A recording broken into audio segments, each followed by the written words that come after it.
Live from the Export Beer Garden studio, this is the Agenda and BYC podcast for Monday, the 9th of March. The Agenda Podcast, the home of sporting nonsense and claptrap. Brought to you by Export Ultra.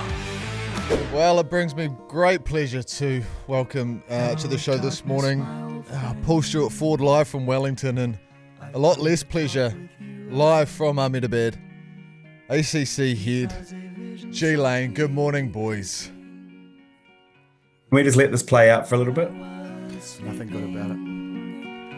And the vision that was planted in my brain still remains within the sound of silence. In restless dreams I walked over. Are we doing this? Yeah, I think we're Are we going to actually gonna do start it? with you, Lane. You look to be coming live from some kind of bunker with the way that the lighting is set up and everything. Is that where, in fact, you are coming from, or is that just an Ahmedabad hotel? It's my hotel room in Ahmedabad. But if you might, I don't know if you can hear outside, but it's basically like downtown Tehran at the moment. There is like everyone's letting firecrackers off and fireworks in celebration of what can only be described as an absolute pounding of New Zealand. And I actually crapped my pants in the tuk-tuk on the way back because someone threw one in front of the tuk-tuk and I actually genuinely thought we were under attack. Jesus. But what a day. I mean, It's not funny. that stadium is next level, man. Like, how old is it, Paul? Do you know how old that stadium is? Oh, it's pretty new. I think there are 125,000 people there as well.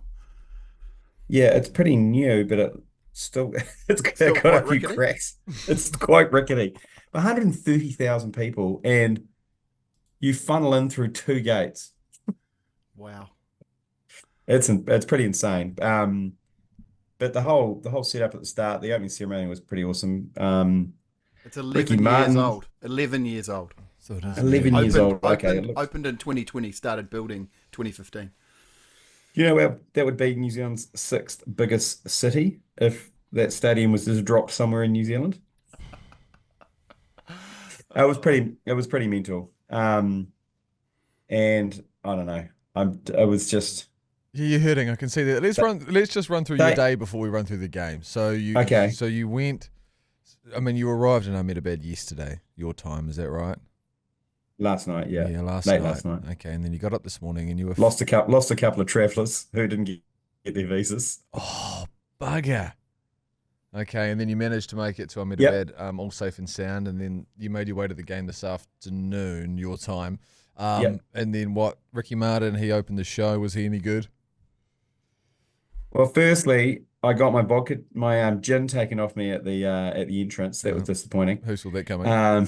So Really, they saw amongst all of the deeply religious Indian fans that don't drink that you were kind of a little bit of an outlier, and you might be worth a bit of a ransacking.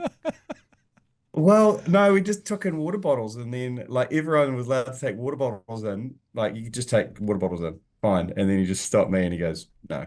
He didn't even open it up. I went, "Why not?" He goes, "No." I just put it in the bin. I was like, that was going to get me through this. Racial profiling. Good. I like it. And that was a metaphor for what was to come, really. Yeah, and we got in there quite early because of the fact that 130,000, mainly dudes, a lot of dudes. And that stadium had a certain scent about it as well, of just dude scent, unwashed dude scent, I can imagine, a yeah. BO kind of odor. Yeah. Did it not smell present. of Virat Kohli eau de toilette? Certainly not, Pearl. Certainly not. No, so we were there for the opening ceremony things. It was all a bit weird. There was balloons and all sorts. And then we won the toss. That was good, wasn't it? Yeah, it was a good start. I think we peaked about then, actually. Yeah, I think we did. Well, the first What's a thing that when you're at the stadium that you sort of you don't get on the TV, if you get what I mean? Like when you're watching it on TV, you're like, oh yeah, this. But when you're there, what are the things that you felt that you only felt because you were there? Do you think? I don't think you understand how fucking nuts they are. Mm. And the fact that they're all 100% sober. And if they were drinking, I'm pretty sure there would be a riot because it's pretty like they all, and it's basically everyone is in an Indian top, including myself now, because you can buy them for $5 or $2.50 outside the ground. Everyone's selling them. Um, yeah, I don't know, and also the fact you cannot hear anything on the field. You can't hit the ball. You can't hear the ball hitting the bat. You can't hardly hear the appealing. And it's quite weird. And then, but when New Zealand bat, you can hear everything. So you can hear like they hit like when every six that Seifert hit, it was dead silence except the four of us standing up going, and they'd go, "Shut up!" And you're like, okay. Who were you with? Who was the four? Oh, there was a couple of Kiwi lizards on tour as well, who we kind of congregated, safety in numbers, because we were like, God, they were winding us up.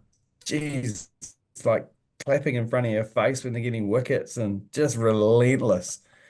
I had Virat Kohli in front of me, Roly Poly, he had it squeezed into his Virat Kohli top, sat in front of me, taking up a seat and a half. Yeah, it was just a shame. They just, man, and if they don't hit a six within like 5 or 6 balls, the crowd start like getting antsy. Yeah, right. And they start slow clapping. And you can tell that it affects the players because you're like, okay, he's going to try and hit a six now because he needs to keep the crowd quiet. So it's pretty like, and they're not overly educated when it comes to cricket. Like it's just pure passion. Yeah. Like the whole Daryl Mitchell bit of biffo that he had with Arshdeep. Like they were booing Daryl Mitchell when it was Arshdeep that biffed the ball at him.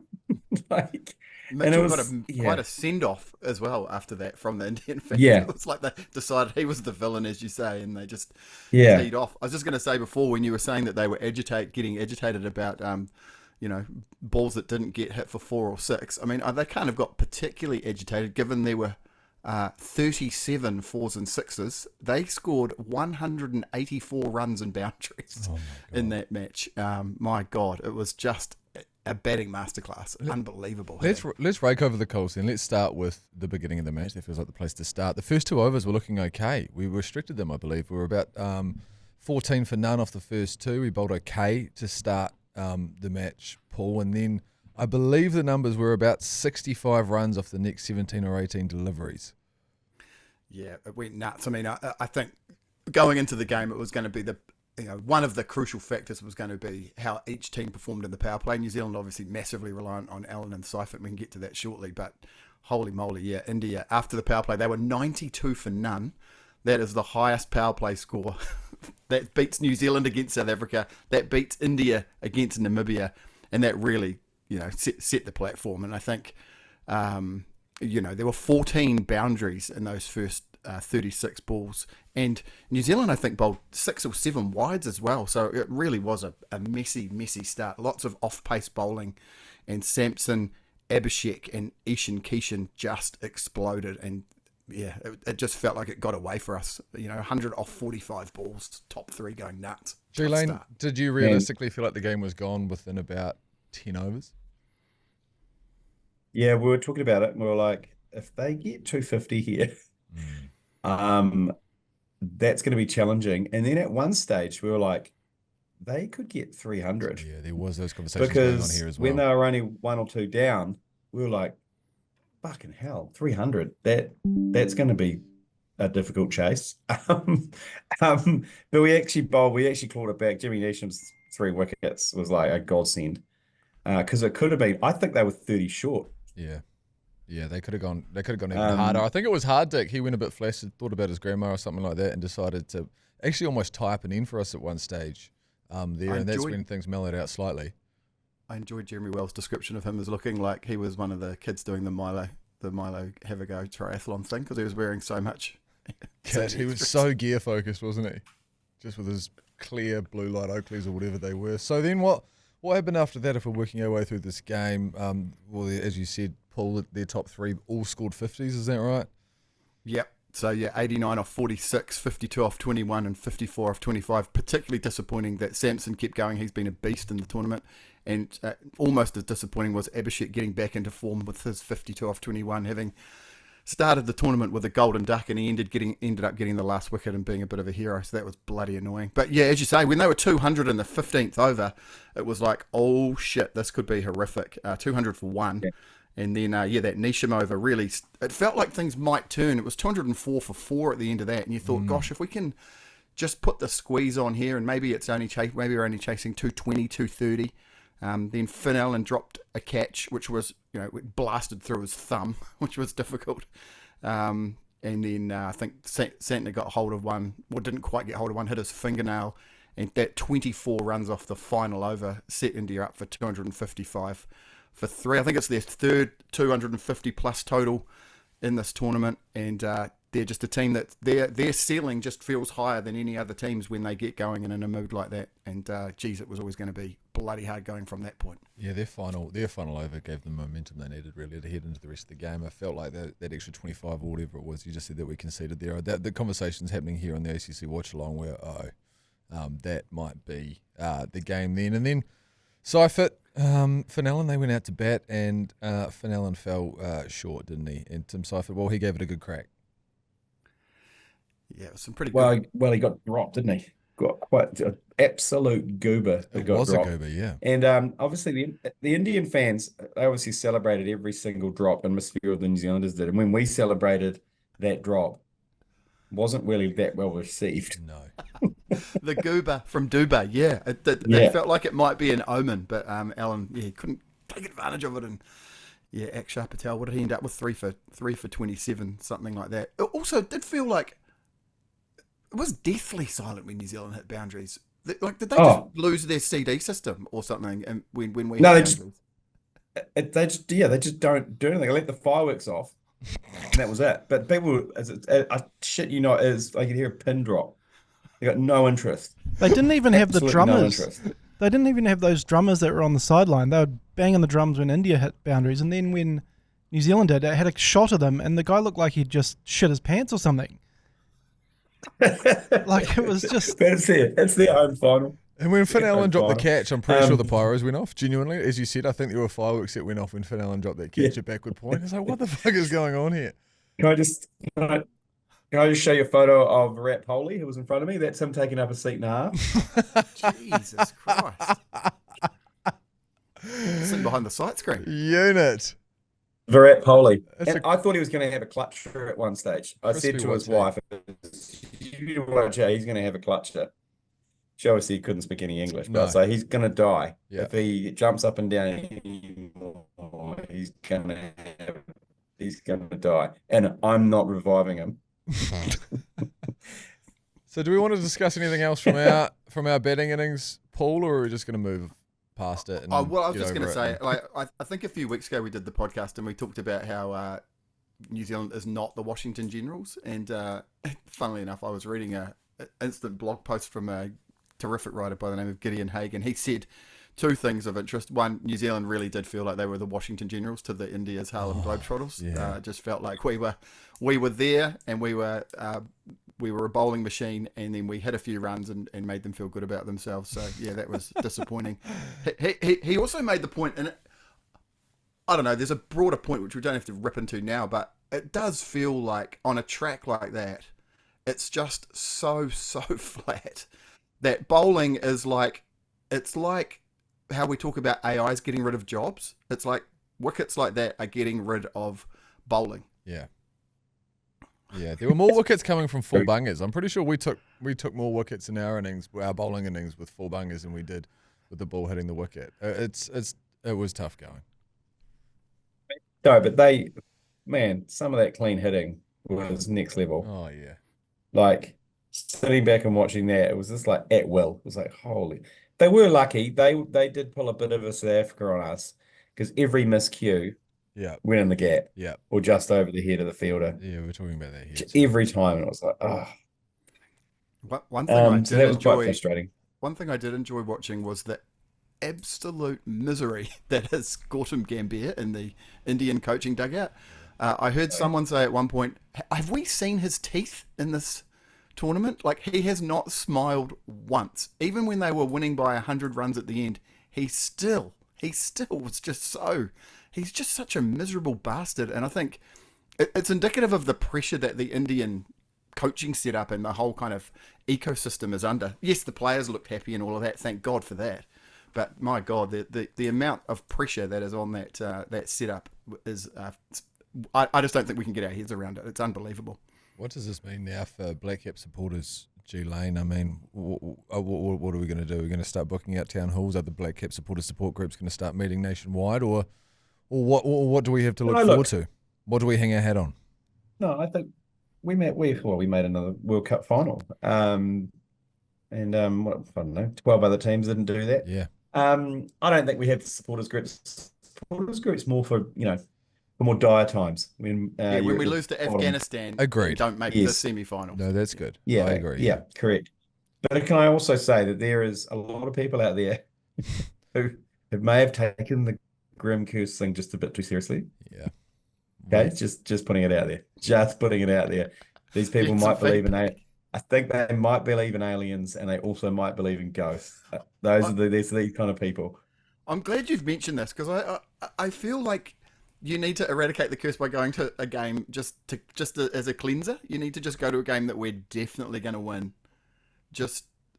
You need to travel internationally, that sounds risky, and we have to win it. So you need to be a bit more strategic. I think you couldn't have picked a more difficult assignment than this one. No, traveling through, trying to miss the Middle East on your way to India to play India in a World Cup final where they're the hosts.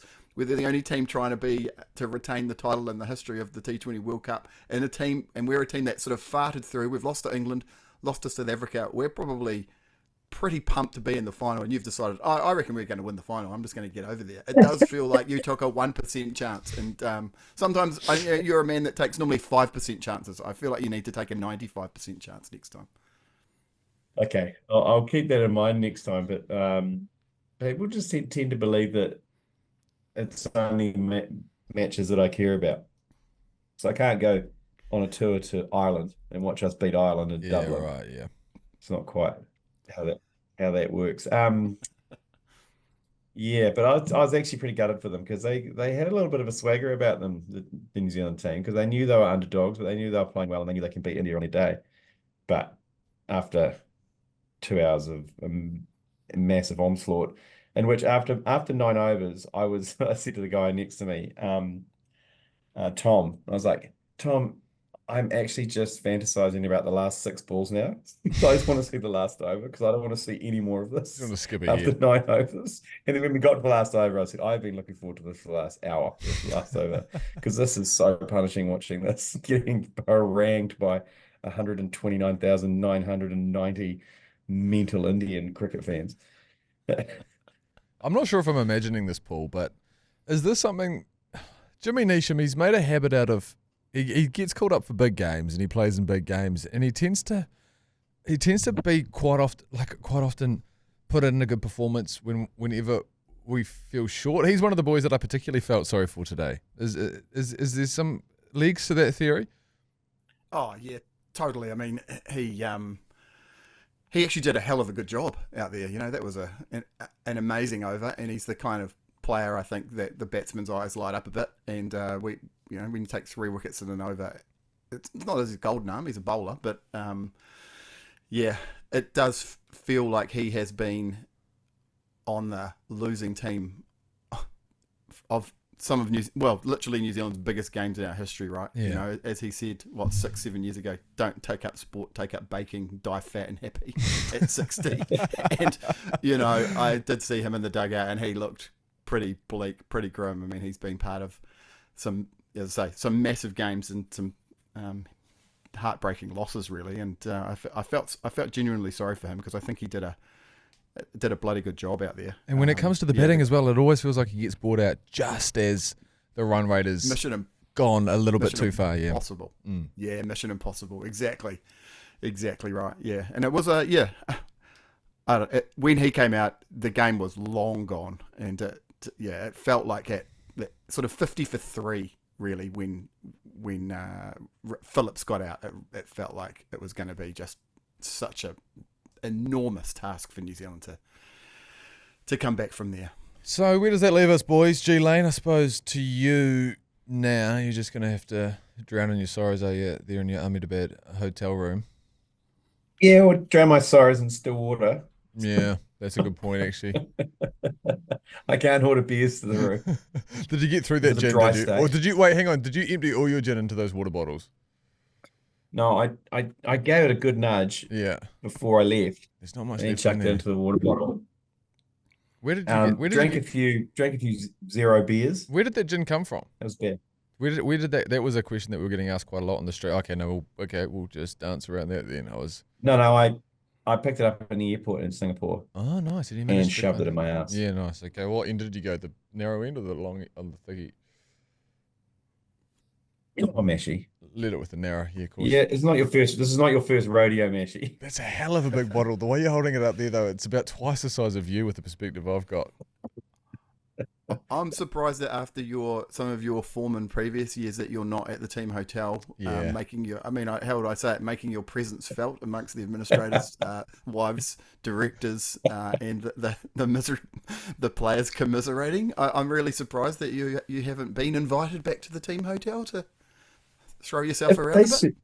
I tell you what, I could have absolutely murdered a beer today at that ground because it was 1,000,000,000 degrees, and all I wanted was a cold beer, and I didn't have one. So I'm sure if they served beers there, I'd be swinging from the rafters from the hotel that they're staying at right now, without a care in the world. But that precedent was set in Melbourne. That's unfair. Back in 2015, I was led astray by people like Wells and a few others who will remain anonymous. That some savouries were thrown. There was some attempted non-consensual pashing of South African New Zealand cricket players. Yes, there definitely was. I was a witness to that. Shocking behaviour. So how will this World Cup be remembered, do you think, Paul? As we look back on the 2026 T20 World Cup, how do you think it's going to go down in the history books? Do you think it's going to be, it'll be surely another successful tournament and unfortunately just a what-if situation to kind of, tie a ribbon on it? I think it's going to be remembered as a triumphant patriotic orgy of India, really. Yeah. And, it worked out absolutely perfectly scripted from their point of view. I've seen that video before. So yeah, I think that's the first thing. I mean, I think we're going to remember it for Australia being shit. I think that's good. Yeah, well said. I actually think as well, on reflection, there'll be this is what's going to happen. There's going to be lots of talk about the script being followed, which we've already touched on today. There's also going to be lots of criticism of Mitchell Santner for inserting India, and I think that is just the blessing of hindsight. I think that's going to be one of those decisions that a bunch of people are going to get stuck into him for, and I just think it's off-piste because that was our method. Our method was we'll chase anything, and we really needed Allen and Seifert in particular to go nuts. That didn't happen. Hey, that was the plan. That's okay. And I think it's probably going to be remembered for some of the smaller teams doing some bloody good things. I think Nepal doing some good stuff. Some of those minor teams showing that they are worthy of being at World Cups. And I didn't mind the format with all of those triple headers for days and days and weeks on end. I thought that was quite good. I don't really like the Super 8 stuff. I think that feels a bit weird. I'd rather we just went to quarterfinals and got on with it, to be honest, once we get to the business end. But yeah, as I say, I think India they are now building a dynasty around T20 cricket, which is exactly what they want to do. They're picking pure T20 players. They're picking guys that just bomb from 1 to 8, and then you chuck in an Akshar Patel and a Varun Chakravarti and a Jasprit Bumrah, and you've got just an incredible team to play against. It's going to be interesting to see whether other teams follow that template, because it's easy to do on paper, but bloody hard to do, I think, to have that kind of hitting power and then those incredible bowlers. It's much easier to say than do. Lane, agree? Yeah, I mean, look at the likes of Arshdeep Singh and Bumrah. It just, I don't know, they're weapons, eh? Did Bumrah take another 4 for today? 4 for 13, I think. 4 for 13, Bumrah. And his run up live is even weirder. The slingshot. Like at one stage I thought he'd just stopped. I thought he pulled out of his run up. He kind of canters in till about he's just by the umpire and then he speeds up. But I was thinking about that, Paul, because I haven't looked at the Indian team very closely until now, and I actually didn't recognize most of that top five because everyone at the ground, by the way, is wearing Rohit Sharma, Virat Kohli, and Dhoni shirts. All players that aren't playing. Because you know that the pirate shirt guys, you know how this goes. When you go to a factory in India, you buy 1 million of each. Yeah. So they are still going through their supplies, I'd suggest. Yeah. So I like all those old guards gone. I was like, who's this guy? And then they'd be bombed 9 sixes. And I was like, shit, beard. And then who's this guy? Shit, the beard. Dubé. Who's that? They're all shouting, Dubé, Dubé, Dubé, Dubé. And I'm like, what the fuck are you talking about? I've never heard of this guy. 6. Yeah. And then if you look at the stat charts from the IPL, and these are the guys that are romping around India, just smoking 4s and 6s. It's going to be interesting, frankly, in a couple of years. 2028, we've got the World Cup in Australia and New Zealand. Can India come down under and do it? Because I think it's one thing to do it on, I think I saw the pitch described as linoleum. It's one thing to do it on a linoleum pitch at Ahmedabad in front of 100,000 fans with everything sort of, all the scrum screwed in your favour and all those sorts of things. But just come down here to Dunedin on a green top and be facing, I don't know, Jacob Duffy, who, got pummeled today. But my God, it's a whole different prospect. So hopefully we can stitch India up in a couple of years with a bit of hometown favours from New Zealand and Australia. That's exactly what Dave, my tuk-tuk driver, said on my way back. His name wasn't Dave, by the way. I just gave him the name Dave. I don't think it would have been Dave. But Dave did say that. He did say, if this match was in anywhere but India, New Zealand would have won. He goes, so don't feel bad. Don't feel bad. No one wins here. We might have win here. We might have struggled in Dubai this week as well, to be honest. Oh, yeah, that's true. But that's basically India in terms of how the facilities are set up. Right, is there anything else to touch on before we maybe love you and leave you? Joe, Jerry and I are keen on some sleep. We've been up since 2 doing the watch long. It was fairly low web for majority. Yeah, it was fairly low web, it's fair to say. We were struggling to get up at any stage. I think there was about 2 overs in the second half of as we were talking about before, the second half of the Indian innings, where we thought maybe we might restrict them to 230. So there was a bit of energy there for a moment, but really since then we haven't felt a hit of dopamine. So we're keen to kind of either hang out the back of a vape or have a cigarette. But otherwise, you got something to say, Jim? Can I just say one thing? Fuck India. And also, the broadcast. So Jimmy Neesham was on a hat trick, right? He took those 3 wickets in that over, and he was on a hat trick at the first ball of his next over. Before the ball that was the hat trick ball, there was nothing on the broadcast. No one said anything. Really? There was no graphics or anything. It just came back from It was at the ground. Yeah, well, on the broadcast, it came back from some promo about how good Indian cricket is. And then Jimmy Neesham just halfway in his run-up just came in and started bowling. And then when Bumrah was on a hat trick, it was like everything stopped. There was graphics, there was like celebrations, there was dudes on the drums, everything. It's just, we're not playing the same game. And the Lalit Modi BCCI ICC Zoom shots as well. Oh, yeah, and your mate Jay Shah, geez, he was all over the broadcast. That rug was doing some fantastic work today. Joe, if that wound you up, you definitely shouldn't go to a game in India because your head would explode.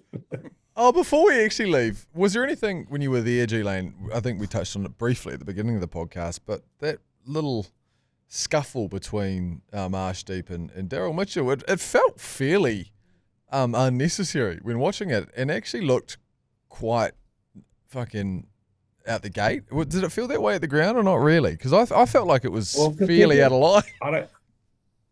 Because India went batting, all of the crowd weren't paying attention. Right, okay. Because they just want to see sixes. So all they saw was Daryl Mitchell kind of running down the pitch swearing at Arshdeep. Yeah. And didn't quite see the fact that he just biffed the ball straight back at him when he was well in his crease. He was about 3 feet in his own crease. Yeah. So all Arshdeep needed to do was, it's like the baseball thing, isn't it? It's like the pitcher needs to kind of tip the hat to say, like, I didn't mean to do that. Well, it's all he had to do, but he's an asshole because he goes Arshdeep. And then he just, and you could see that's what flipped Mitchell, and Mitchell just went off his rocker. Yeah. And then the captain came over and they shook hands with he shook hands with Daryl Mitchell and the crowd went nuts and they thought it was so great that it was fair play. I was like, fuck off. Yeah. There should be some, that should be like the bench. They should do the same in cricket as they do in the baseball. They should just clear the benches if something like that happens. I want to see Gambier just run off there at full tit, start throwing I think hands. Cole McConkey would be good. I think Cole McConkey would have a good left-right combo. Yep, facts. Another thing also live at the ground is the spider cam is like this weird giant flame for all the moths in the crowd. So they'll drop the spider cam above the crowd, and everyone in that section of the crowd will stand up and try and get on camera Right. Okay. and just scream and yell for as long as that spider cam's above them. And we will sat back just going, just doing the fingers. And all the Indians, there's people whacking their partners, get up, get on TV. And it's like, oh my God, it's pretty easy to wind you guys up. Yeah, that's punishing. Did you notice, So Paul? that was a good one. Paul from your Wellington television, that the camera operators were doing some fantastic work, still trying to find some hotties and some honeys in amongst the massive sausage fest, which was clearly, happening there at Ahmedabad. There was, I'd say more women were shown on the broadcast than there were dudes, that's for sure. Old school. Yeah. God bless the wags on both teams and all of the Bollywood IPL team owners. They absolute breaths of fresh air, no doubt about that. Who were the three wags in our box? What was that, Mashy? Do we have any idea who the three? Because there was only about 3 or 4 wags in the what I assume was the Black Cap supporters box. Do we have any idea whose they were? Because bless them, they were getting a lot of camera time and they were not loving life. Mrs. Phillips, I think Mrs. Oh, Phillips Mrs. Phillips was there. Okay. Ish Sodhi's midi. Oh yeah. Ish Sodhi's new midi. The cockatoo. And Jimmy Neesham's wife. Oh God, she would have been sitting there going, God, I'm going to have to put up with a depressed cricketer again for the next 3 months. The poor lady. Okay, well that's good. Let's not be too depressed. We've always got the Test Series 3-0.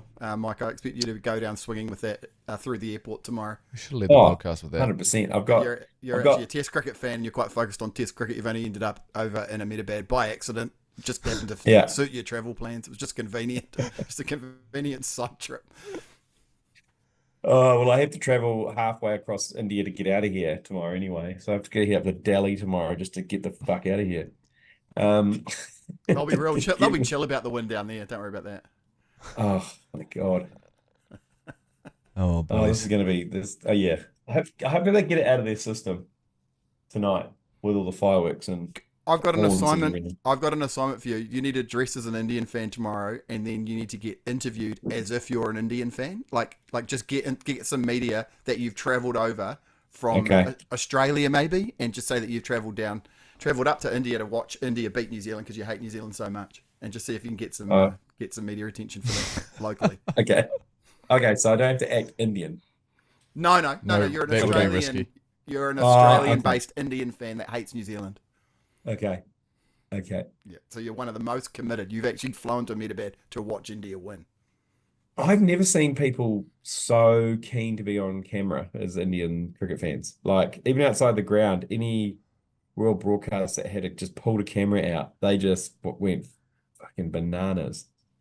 So weird. I did enjoy, actually, going back to the start, I did enjoy quite a lot of the build-up. Just before I went to bed, I had a quick look at all of the celebrity cricketers and celebrity politicians and celebrity Bollywood folks and all of that, and different sports people who were all zeroing in on Narendra Modi Stadium. Mahendra Singh Dhoni's arrival really took the cake for me. Surrounded by full military at the airport. That was quite something. So full camo, because he does have, security guards with guns that sort of stake out his house just to keep the psychos away. So yeah, I thought that was his was probably my favourite entrance at the airport. I did say that to some of the guys we were with, because basically there's a long line of dudes wanting to take photos with New Zealand cricket fans. And like once one takes a photo, there's a huge line. I reckon I got about maybe 50 photos with Indian dudes in a group. So, like, you can imagine if you were actually famous, how punishing it would be. Oh, man. My God. Be so punishing. Like, they're punishing, they don't even know who we are. Oh, should we tie a ribbon on that, boys? Yep, 255 for 5, India. New Zealand 159 and 19 overs. India win by 96 runs. Heart's broken. Mike, you look broken. You need to go get some sleep. Look at him. Yeah. Travel I safe. do actually need to go get some sleep. But Travel safe. Oh my Yeah. God, look at you. And I'll see you guys back on the BYC on Wednesday, maybe. Maybe. That would be a remarkable effort. Yeah. I believe it when I see it. Maybe. You travel safe, mate. Look after yourself. And Maybe. Paul, Probably Thursday. always a pleasure. Probably Thursday. Oh, See you, fellas. World Cup next year. Take boys. care. We'll Good win to that see. one. Good to see some familiar faces. Oh, I bet. You've been listening to the ACC's Agenda podcast, brought to you by Export Ultra. For more episodes, like and follow on iHeartradio or wherever you get your podcasts.